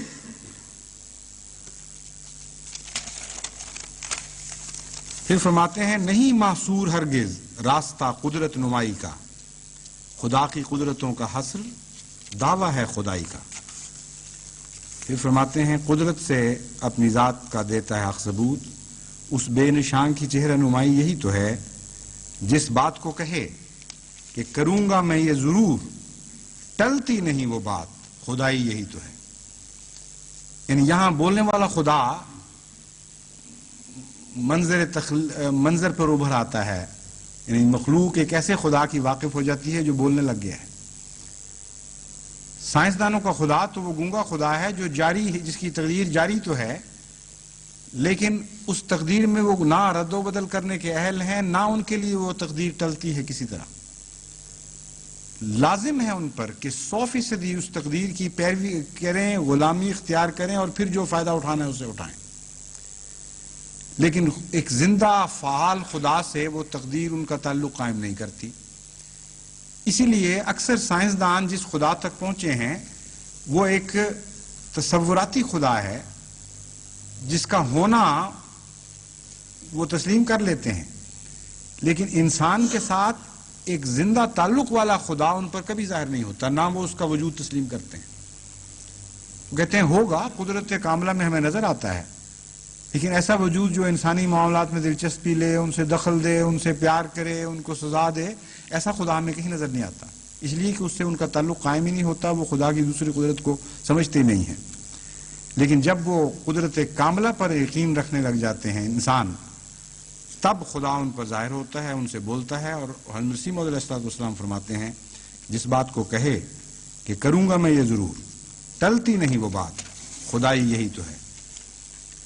بس ایسا خدا جب جلوہ گر ہو جائے تو اس وقت انسان کے لیے دعا کا مضمون پیدا ہو جاتا ہے، اور تبھی مذہب میں دعا پر غیر معمولی زور دیا جاتا ہے، تبھی قرآن کریم نے دعا پر غیر معمولی زور دیا، تبھی حضرت مسیح موعود علیہ السلام نے ہمیں دعا کے متعلق اتنا کچھ سکھایا کہ آپ گزشتہ صدیوں کا مواد اکٹھا کر کے دیکھ لیں، جو کچھ حضرت مسیح موعود علیہ الصلوۃ والسلام نے دعا کے مضمون پر لکھا ہے اس کے قریب بھی نہیں پھٹکے گا وہ سب کچھ، اپنے مواد کی کثرت کے لحاظ سے بھی اور مضمون کی گہرائی کے لحاظ سے بھی، کیونکہ جب ایک قدرتوں والا خدا ہے جو بولتا بھی ہے، جو اپنے پیاروں سے پیار کرتا ہے اور پھر ان کی تائید فرماتا ہے، ان کے لیے غیرت دکھاتا ہے، ایسے خدا سے ایک تعلق قائم ہونا چاہیے۔ چنانچہ حضرت مسیح موعود علیہ الصلوۃ والسلام ایسے قادر خدا سے تعلق کے لیے اس کثرت کے ساتھ دعا کرتے تھے کہ آپ کی نظم میں بھی، آپ کی نثر میں بھی بکثرت حیرت انگیز اثر کرنے والی دعائیں نظر ملتی ہیں، اور سب کے نمونے تو پیش کیے ہی نہیں جا سکتے، لیکن اصل بات یہ ہے کہ جو کچھ ملتا ہے اس سے بہت زیادہ ہے جو نہیں ملتا، کیونکہ وہ رات کی خاموش دعائیں تھیں جو سب کی سب نہ بیان ہوئی نہ لکھی گئیں، اور دن کی خاموش دعائیں بھی تھیں۔ ہر وقت دل اور دماغ اللہ تعالیٰ کی طرف مائل رہتا تھا اور خدا کے حضور کچھ نہ کچھ مناجات کرتا رہتا تھا۔ تو حضرت مسیح موعود علیہ الصلوۃ والسلام کی جو دعائیں ہمیں ملتی ہیں ان میں بھی جہاں قادر کا ذکر ہے بہت ہی وسیع مضمون وہاں نظر آتا ہے، اور صاف دکھائی دیتا ہے کہ حضرت مسیح موعود علیہ الصلوۃ والسلام کو اپنے غلبے کے لیے ایک ذرہ بھی اپنی ذات پر یا ان ذرائع پر بھروسہ نہیں تھا جو ایک دنیا دار کی نگاہ دیکھ سکتی ہے، خالصتاً اللہ کی قدرت پر بھروسہ تھا۔ اسی لیے میں اس مضمون کو یہاں تک لایا ہوں تاکہ جماعت کو اس بات کی طرف متنبہ کروں۔ اسباب بھی چونکہ خدا کی ایک تقدیر کا حصہ ہیں، اس لیے ان سے روگردانی بھی ایک قسم کا تکبر ہے جو خدا تعالیٰ کو پسند نہیں۔ اس لیے انبیاء کو مجبور کیا گیا کہ وہ اسباب بھی اختیار کریں اور جہاں تک ہو سکتا ہے کریں، لیکن ساتھ یہ بھی کھول دیا گیا اور خوب کھول دیا گیا کہ رعایت اسباب اس لیے ضروری نہیں ہے کہ اسباب تمہیں کسی مقام تک پہنچائیں گے، تمہیں جو بھی غلبہ نصیب ہوگا وہ تمہارے اسباب کے بغیر، ان کے سہارے کے بغیر خالصتاً اللہ کی طرف سے نصیب ہوگا، اور تعلق الہی کا وہ ایک جلوہ ہوگا۔ اس لیے دعائیں کرو، اور اصل بنا دعا پر ہے، اصل بنا اللہ تعالیٰ کی مدد پر ہے۔ تو ہم اسباب بھی اختیار کریں گے اس لیے کہ وہ قدیر خدا کی جلوہ نمائی ہے، اور ہم خدا کی کسی صفت کے کسی حصے سے بھی مستغنی نہیں ہو سکتے، لیکن اصل بنا ہماری قادر خدا سے تعلق جوڑنے پر ہے، کیونکہ جب تک ہم قادر خدا سے تعلق نہیں جوڑیں گے، قدیر خدا سے تعلق رکھنے والے تو اتنے زیادہ ہیں، اور اسباب کے بندے اس کثرت سے ہیں، اور اس کثرت کے ساتھ ان کو اسباب بھی ملے ہوئے ہیں کہ اسباب کے مقابل پر اسباب کے ذریعے ہم غالب نہیں آ سکتے۔ اس لیے حضرت مسیح موعود علیہ الصلوۃ والسلام نے دعائیں کی بھی اور دعائیں سکھائیں بھی۔ آپ فرماتے ہیں ایک کرشمہ اپنی قدرت کا دکھا، تجھ کو سب قدرت ہے رب الورا، حق پرستی کا مٹا جاتا ہے نام، ایک نشان دکھلا کہ ہو حجت تمام۔ پھر ان دعاؤں کو خدائے قدیر نے اور خدائے قادر نے قبول بھی فرمایا، اور اس قبولیت کا ذکر بھی آپ فرماتے ہیں تیری رحمت ہے میرے گھر کا شہتیر، میری جان تیرے فضلوں کی پناہ گیر، حریفوں کو لگے ہر سمت سے تیر، گرفتار آ گئے جیسے کہ نخچیر، ہوا آخر وہی جو تیری تقدیر، بھلا چلتی ہے تیرے آگے تدبیر، خدا نے ان کی عظمت سب اڑا دی، فسبحان الذی اخذ العادی۔ یہاں یہ بات بھی یاد رکھنے کے قابل ہے کہ تدبیر بھی دو معنی رکھتی ہے۔ ایک وہ تدبیر ہے جو خدا تعالیٰ کی تقدیر کو اختیار کرنے کے نتیجے میں کی جاتی ہے، وہ تدبیر کامیاب ہوتی ہے عموماً، سوائے اس کے کہ خدا کی کسی غالب تقدیر سے ٹکرا جائے۔ اور ایک تدبیر ہے جو خدا تعالیٰ کی تقدیر کو بدلنے کے لیے کی جاتی ہے، وہ لازماً ہر صورت میں ناکام ہوتی ہے۔ بس یہاں جس تدبیر کا ذکر فرمایا گیا ہے اس تدبیر کی ناکامی کا ذکر فرمایا گیا ہے۔ پھر جماعت کو حضرت مسیح موعود علیہ الصلوۃ والسلام نصیحت فرماتے ہیں اگر مصائب کے وقت میں تم مومن ہو اور خدا تعالیٰ سے صلح کرنے والے اور اس کی محبت میں آگے قدم بڑھانے والے ہو تو وہ رحمت ہے تمہارے واسطے، کیونکہ خدا قادر ہے کہ آگ کو گلزار کر دے۔ اگر تم فاسق ہو تو ڈرو کہ وہ آگ ہے جو بھسم کرنے والی ہے اور غضب ہے جو نیست و نابود کرنے والا ہے۔ پھر حضرت مسیح موعود علیہ الصلوۃ والسلام خدائے قادر کے ایک ایسے جلوے سے فائدہ اٹھانے کی طرف بھی توجہ دلاتے ہیں جس طرف عموماً لوگوں کا خیال نہیں جاتا۔ ہم عموماً خدائے قادر کو آفاقی نظر سے دیکھنا چاہتے ہیں، یعنی گرد و پیش میں اس کے جلوے ظاہر ہو رہے ہوں اور ہم لطف اندوز ہو رہے ہوں کہ دیکھو ہمارے لیے خدائے قادر اس طرح جلوہ گر ہوا۔ حضرت مسیح موعود علیہ الصلوۃ والسلام کا عارف باللہ ہونا آپ کی ہر تحریر سے ثابت ہے۔ ایسے ایسے گوشوں کی طرف ذہن کو منتقل فرما دیتے ہیں جن کی طرف عام انسان کا ذہن جا ہی نہیں سکتا۔ آپ فرماتے ہیں خدا کے قادر ہونے کو باہر ہی تلاش نہ کرو، اپنی ذات کے اندر بھی تلاش کرو۔ یہی نہ چاہو کہ خدا قادر کے جلوے باہر جلوہ گر ہوتے دیکھو، اپنی ذات میں بھی خدا قادر کے جلووں کی طلب کرو اور تمنا رکھو اور التجا کرو کہ وہ تمہارے لیے جلوہ گر ہو۔ اور وہ کن معنوں میں؟ فرمایا کہ تم اپنی ذات میں روحانی انقلاب پیدا کرنے کے اہل ہی نہیں ہو، نہ تو تم اس بات کے اہل ہو کہ بیرونی طور پر کوئی روحانی انقلاب تدبیر کے ذریعے برپا کر سکو۔ یہ تو بات تمہیں سمجھ آ گئی کہ تم بہت کمزور ہو اور دشمن غالب ہے، لیکن یہ بات تم نہیں سمجھتے کہ تم اتنے کمزور ہو کہ اپنی ذات کے اندر بھی کوئی روحانی انقلاب برپا نہیں کر سکتے۔ اس کے لیے بھی خدا قادر کا ہاتھ ڈھونڈو گے تو تب تمہارے اندر وہ انقلاب برپا ہوگا، ورنہ انقلاب نہیں ہو سکتا۔ فرماتے ہیں اب غور کرو کہ جس قادر خدا نے انسان کو ایسے ایسے انقلابات میں سے گزارا کہ انسان بنا دیا، اور اب ایسا انسان ہے کہ گویا عقل حیران ہے کہ کیا سے کیا بن گیا۔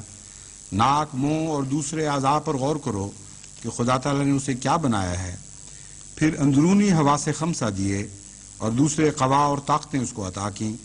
بس خدائے قادر سے اس زمانہ سے جو یہ نطفہ تھا، عجیب تصرفات سے خدائے قادر نے اس زمانہ سے جب یہ نطفہ تھا عجیب تصرفات سے انسان بنا دیا۔ کیا یہ مشکل ہے کہ اس کو پاک حالت میں لے جاوے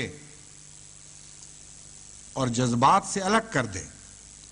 جو شخص ان باتوں پر غور کرے گا وہ بے اختیار ہو کر کہہ اٹھے گا کہ ان اللہ علی کل شیء قدیر،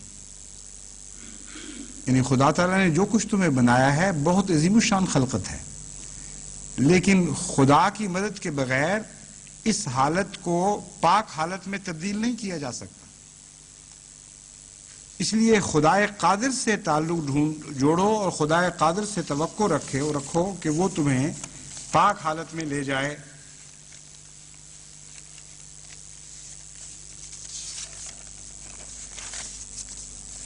جہاں تک مقتدر کا تعلق ہے، حضرت مسیح موعود علیہ الصلوۃ والسلام کے چند اقتباس کے بعد اب میں اس خطبے کو ختم کرتا ہوں، اور اس کا بقیہ حصہ انشاءاللہ آئندہ جمعے کے لیے چھوڑتا ہوں۔ فرماتے ہیں اللہ تعالیٰ مقتدر ہے، وہ جب چاہتا ہے مصیبت کا دروازہ کھول دیتا ہے اور جب چاہتا ہے کشائش کرتا ہے، اور جو بھی اس پر بھروسہ کرتا ہے وہ بچایا جاتا ہے۔ ڈرنے والا اور نہ ڈرنے والا کبھی برابر نہیں ہو سکتے۔ اللہ تعالیٰ ان دونوں میں ایک فرق رکھ دیتا ہے، یعنی مقتدر دونوں باتوں پر ہے، پکڑ پر بھی مقتدر ہے اور خوف سے بچانے پر بھی مقتدر ہے، خوف میں مبتلا کر کے ہلاک کر دینے پر بھی مقتدر ہے اور ہر خوف سے نکال لے جانے پر بھی مقتدر ہے۔ اس لیے اللہ تعالیٰ سے خوف دل میں پیدا کرو۔ جو ڈرنے والا ہے اللہ تعالیٰ سے، اس سے وہ سلوک نہیں کیا جاتا جو خدا تعالیٰ پر بے کیا کرتا ہے۔ پھر فرماتے ہیں مقتدر ذات وہ ہے جو پہلے سے خبر بھی دیتی ہے اور پھر ایسے حالات میں وہ خبر دیتی ہے کہ بظاہر وہ بات ہونی ناممکن ہے۔ اور یہ خدا تعالیٰ کی زندہ ہستی کا ایک ثبوت ہے۔ فرماتے ہیں ایک دہریہ سے یہ سوال ہے کہ قبل از وقت طاقت اور اقتدار سے بھری ہوئی پیشگوئیاں جو ہم کرتے ہیں کہاں سے ہوتی ہیں؟ اگر کہو یہ علم ہے تو اس علم کے ذریعے وہ بھی تو کر سکتا ہے، کر کے دکھائے، ورنہ ماننا پڑے گا کہ ایک زبردست طاقت ہے جو الہام کر رہی ہے۔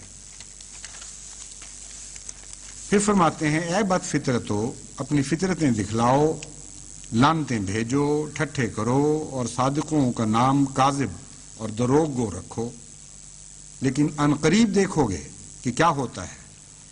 تم ہم پر لعنت کرو تا فرشتے تم پر لعنت کریں۔ میں نے بہت چاہا کہ تمہارے اندر سچائی ڈالوں اور تاریکی سے تمہیں نکالوں اور نور کے فرزند بناؤں، لیکن تمہاری بدبختی تم پر غالب آ گئی۔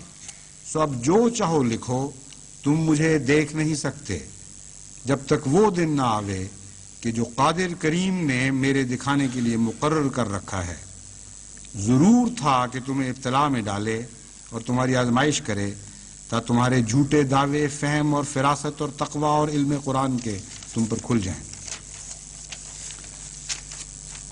پھر حضرت مسیح موعود علیہ السلام کو الہام ہوا بار بار، جس میں خدا تعالیٰ کی اقتداری جلوہ گری کا ذکر اور وعدہ ملتا ہے۔ کثرت سے ایسے الہام ہیں، لیکن ان میں سے ایک الہام میں آج اس کا ترجمہ پڑھ کے آپ کو سناتا ہوں۔ حضرت مسیح موعود علیہ السلام انی مع الافواج آتی کا بغتتاً والے الہام کا ترجمہ فرماتے ہیں، میں اپنی فوجوں کے ساتھ تیرے پاس ناگہانی طور پر آؤں گا، یعنی جس گھڑی تیری مدد کی جائے گی اس گھڑی کا تجھے علم نہیں۔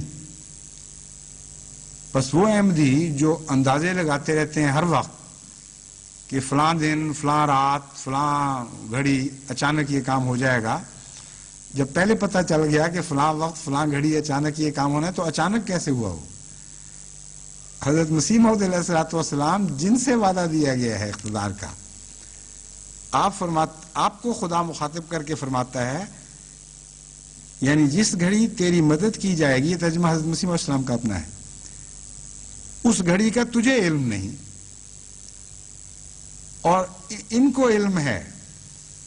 آج کے اندازہ لگانے والوں یہ کیسے ہو سکتا ہے؟ یہ تو پنجابی میں کہتے ہیں کہ کروں میں آیا آواں تے سندے سے تو دویں، یعنی گھر سے تو میں آ رہا ہوں اور گھر کے پیغام تم مجھے پہنچا رہے ہو۔ حضرت مسیح موعود علیہ السلام کو کس طرح آپ سندیسے دے سکتے ہیں؟ صاحب خانہ ان معنوں میں تو آپ ہیں، صاحب خانہ کے مہمان تو آپ ہیں، خدا ہے ہر کائنات کے خانے کا خدا، اس کا مالک، اس گھر سے آنے والے تو مسیح موعود علیہ السلام ہیں، اور آپ کہتے ہیں کہ خدا مجھے فرماتا ہے کہ تجھے اس گھڑی کا علم نہیں، وہ کب اور کس طرح ظاہر ہوگی؟ اور بعض باہر سے آنے والے کہتے ہیں کہ ہاں ہمیں پتہ لگ گیا کہ فلاں وقت اس طرح ظاہر ہو جائے گی۔ آج کا وہ دن بھی وہ دن ہے جس کے معنی خود انہوں نے بنائے ہیں، خود پہنا رکھے ہیں۔ آج جمعہ ہے اور 10 تاریخ ہے۔ مجھے خدا نے بتایا تھا، جس خدا کے قبضے میں میری جان ہے، اس خدا کی قسم کھا کے کہتا ہوں کہ کھلا کھلا واضح طور پر ایک چمکتے ہوئے نشان کے طور پر اس نے مجھے بتایا تھا، لیکن جیسا کہ میرے گزشتہ خطبات سے ظاہر ہے، مجھ پر قطعاً یہ واضح نہیں ہے کہ کس رنگ میں وہ نشان پورے ہوں گے۔ کچھ ہوئے جب تو اندازہ ہوا کہ یہ بھی ایک طریق تھا، اور یہ پتہ ہے کہ وہ بار بار کی جلوہ گری ہے، کئی رنگ میں پورے ہوں گے، لیکن جوں جمعہ قریب آیا لوگوں نے مجھے لکھنا شروع کر دیا کہ اب یہ نشان اس طرح پورا ہونے والا ہے۔ تمہیں کس طرح پتہ لگے؟ مجھے تو نہیں پتا، لیکن یہ یقین ہے، ایک ذرہ بھی تزلزل نہیں اس یقین میں، کامل ہے کہ خدا کی طرف سے یہ خبر تھی، اور وہ خدا ہی ہے جو اسے پورا کر کے دکھائے گا، اور جب بھی پورا کر کے دکھائے گا جماعت کے دل اطمینان اور شکر اور حمد کے ساتھ بھر دے گا، اور کوئی شک کرنے والا اس مقام پر نہیں رہے گا کہ وہ شک کر سکے اور ٹھٹھا کر سکے۔ بس یہی ہمارے لیے کافی ہے۔ حضرت مسیح موعود علیہ السلام فرماتے ہیں کہ جس خدا نے خبر دی اس گھڑی کا تجھے علم نہیں، اور اس دن ظالم اپنے ہاتھ کاٹے گا کہ کاش میں اس خدا کے بھیجے ہوئے سے مخالفت نہ کرتا اور اس کے ساتھ رہتا، اور کہتے ہیں کہ یہ جماعت متفرق ہو جائے گی اور بات بگڑ جائے گی۔ حالانکہ ان کو غیب کا علم نہیں دیا گیا، اور ہماری طرف سے ایک برہان ہے، اور خدا قادر تھا کہ ضرورت کے وقت میں اپنی برہان ظاہر کرتا۔ پھر خدا قادر سے دعا کرتے ہوئے فرماتے ہیں، عرض کرتے ہیں، اے میرے حضرت اعلیٰ ذوالجلال قادر و قدوس حی و قیوم، جو ہمیشہ راست بازوں کی مدد کرتا ہے، تیرا نام عبدالعباد مبارک ہے، تیرے قدرت کے کام کبھی رک نہیں سکے، تیرا قوی ہاتھ ہمیشہ عجیب کام دکھلاتا ہے۔ تو نے ہی اس 14ویں صدی کے سر پر مجھے مبعوث کیا اور فرمایا کہ اٹھ، میں نے تجھے اس زمانے میں اسلام کی حجت پوری کرنے کے لیے اور اسلامی سچائیوں کو دنیا میں پھیلانے کے لیے اور ایمان کو زندہ اور قوی کرنے کے لیے چنا۔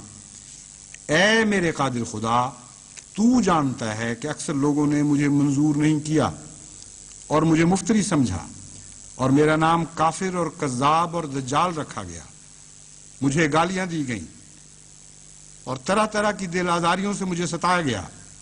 سو اے میرے مولا قادر خدا، اب مجھے راہ بتلا اور کوئی ایسا نشان ظاہر فرما جس سے تیرے سلیم الفطرت بندے نہایت قوی طور پر یقین کریں کہ میں تیرا مقبول ہوں، اور جس سے ان کا ایمان قوی ہو اور وہ تجھے پہچانیں اور تجھ سے ڈریں، اور تیرے اس بندے کی ہدایتوں کے موافق ایک پاک تبدیلی ان کے اندر پیدا ہو، اور زمین پر پاکی اور پرہیزگاری کا اعلیٰ نمونہ دکھلائیں، اور ہر ایک طالب حق کو نیکی کی طرف کھینچیں، اور اس طرح پر تمام قومیں جو زمین پر ہیں تیری قدرت اور تیرے جلال کو دیکھیں اور سمجھیں کہ تو اپنے اس بندے کے ساتھ ہے، اور دنیا میں تیرا جلال چمکے اور تیرے نام کی روشنی اس بجلی کی طرح دکھلائی دے کہ جو ایک لمحے میں مشرق سے مغرب تک اپنے تئیں پہنچاتی اور شمال و جنوب میں اپنی چمکیں دکھلاتی ہے۔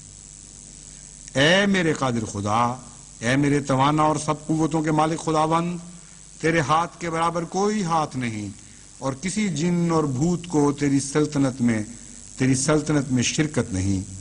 کسی شیطان کو یہ قوت نہیں دی گئی کہ وہ تیرے نشانوں اور تیرے ہیبت ناک ہاتھ کے آگے ٹھہر سکے یا تیری قدرت کی مانند کوئی قدرت دکھلا سکے، کیونکہ تو وہ ہے جس کی شان لا الہ الا اللہ ہے۔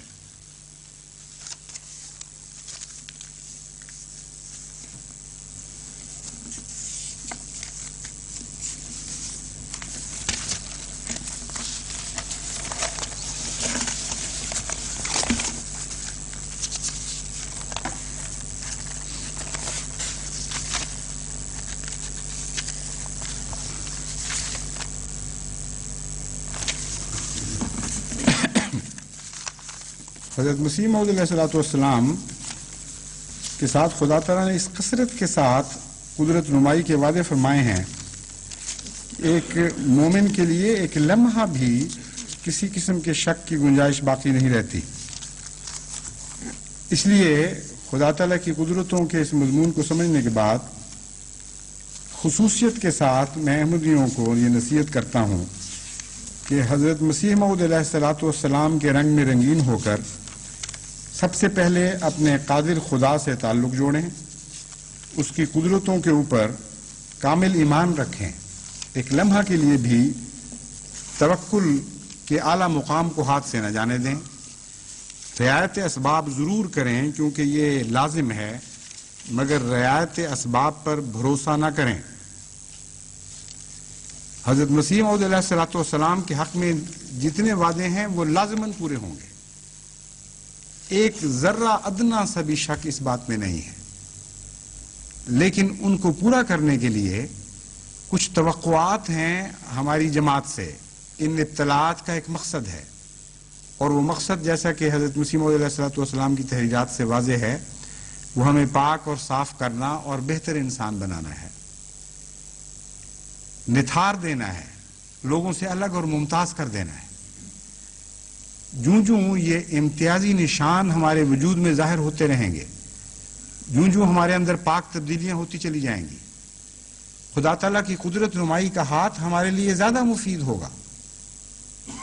دنیا دیکھے گی کہ ان کے لیے، ان بندوں کے لیے خدا نے قدرت کا ہاتھ دکھایا ہے۔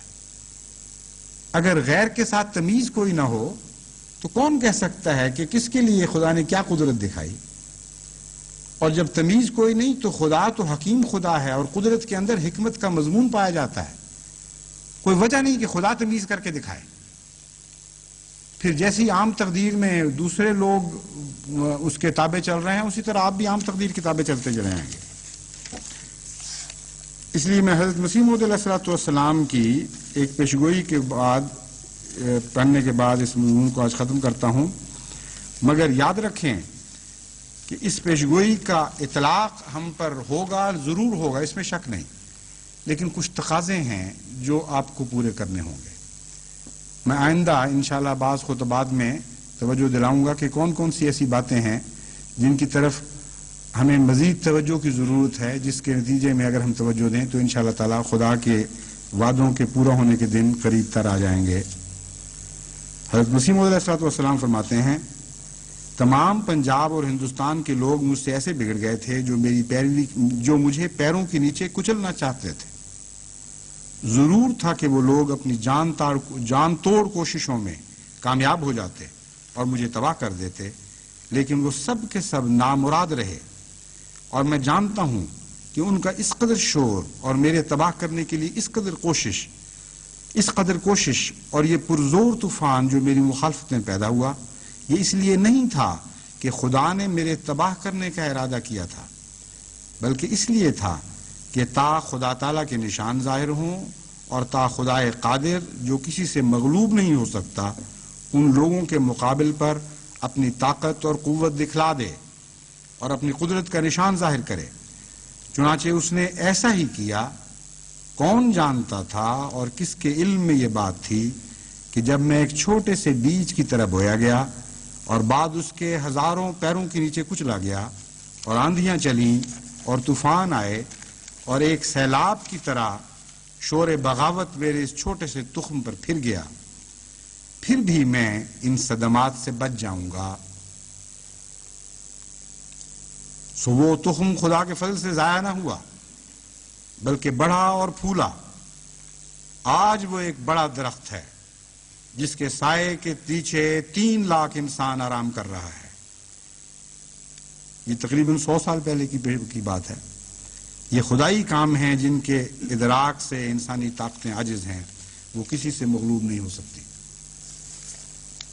بعض احمدی، بہت تھوڑے ہیں لیکن بعض احمدی یہ بھی لکھتے ہیں کہ دراصل حضرت مسیح موعود علیہ السلام چلے گئے، اس زمانے کا تقویٰ بھی ختم ہو گیا، کمزوریاں جماعت میں آ گئیں، اس لیے یہ ابتلا نہیں، یہ سزا ہے.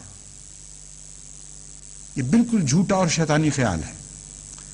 حضرت مسیح موعود علیہ السلام کو جب تک خدا تعالیٰ کامل غلبہ عطا نہیں کرتا اور آپ کے ذریعے اسلام کو غیروں پر غلبہ عطا نہیں کرتا، خدا کی قدرت نمائی کا ہاتھ نہیں رکے گا اور نہیں تھمے گا اور نہیں ماندہ ہوگا. یہ ہو نہیں سکتا کہ اس آخری عالمی غلبے کے بغیر خدا تعالیٰ کی قدرت کا ہاتھ آپ سے پیچھے کھینچ لیا جائے. اور اسی لیے اس باطل خیال کو مٹانے کے لیے، ہمیشہ کے لیے اس کو اکھاڑ کر پھینک دینے کے لیے حضرت مسیح موعود علیہ السلام سے ایک وعدہ کیا گیا جو آپ نے بڑے واضح اور کھلے لفظوں میں جماعت کے سامنے رکھا. فرماتے ہیں، میں خدا کی طرف سے ایک قدرت کے رنگ میں ظاہر ہوا اور میں خدا کی ایک مجسم قدرت ہوں، اور میرے بعد بعض اور وجود ہوں گے جو دوسری قدرت کا مظہر ہوں گے. سو تم خدا کی قدرت ثانی کے انتظار کرو، اکٹھے ہو کر دعا کرتے رہو، اور چاہیے کہ ہر ایک صالحین کی جماعت ہر ایک ملک میں اکٹھے ہو کر دعا میں لگے رہیں تا دوسری قدرت آسمان سے نازل ہو اور تمہیں دکھا دے کہ تمہارا خدا ایسا قادر خدا ہے. اپنی موت کو قریب سمجھو، تم نہیں جانتے کہ کس وقت وہ گھڑی آ جائے گی.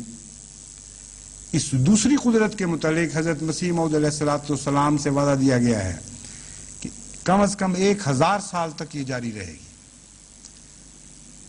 بس وہ لوگ جو یہ ان وہموں میں مبتلا ہیں یا ان شیطانی وساوس کا شکار ہو جاتے ہیں کہ گویا خدا کی قدرت کا ہاتھ ہم سے کھینچ لیا گیا ہے، جھوٹ بولتے ہیں. وہ قدرت ثانیہ جاری ہے، اور جب تک اس قدرت کے ساتھ جماعت وابستہ رہے گی، خدا کی قدرت جماعت کے ساتھ وابستہ رہے گی. کوئی نہیں جو اس تعلق کو کاٹ سکے. بس آپ کامل وفا کے ساتھ خدا کی قدرت ثانیہ کے ساتھ تعلق جوڑی رکھیں.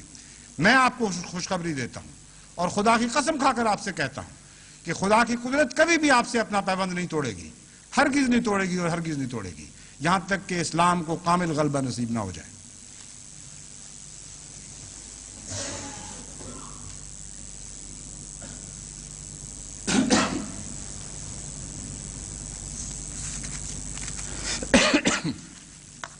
الحمد لله نحمده ونستعينه ونستغفره ونؤمن به ونتوكل عليه ونعوذ بالله من شرور أنفسنا ومن سيئات أعمالنا من يهده الله فلا مضل له ومن يضلله فلا هادي له ونشهد أن لا إله إلا الله وحده لا شريك له ونشهد أن محمدا عبده ورسوله.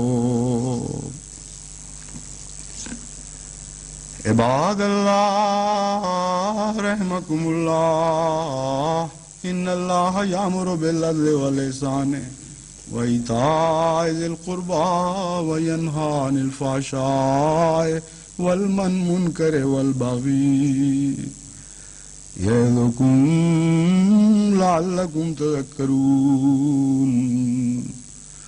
اذكروا الله يذكركم وادعوه يستجب لكم ولذكر الله أكبر.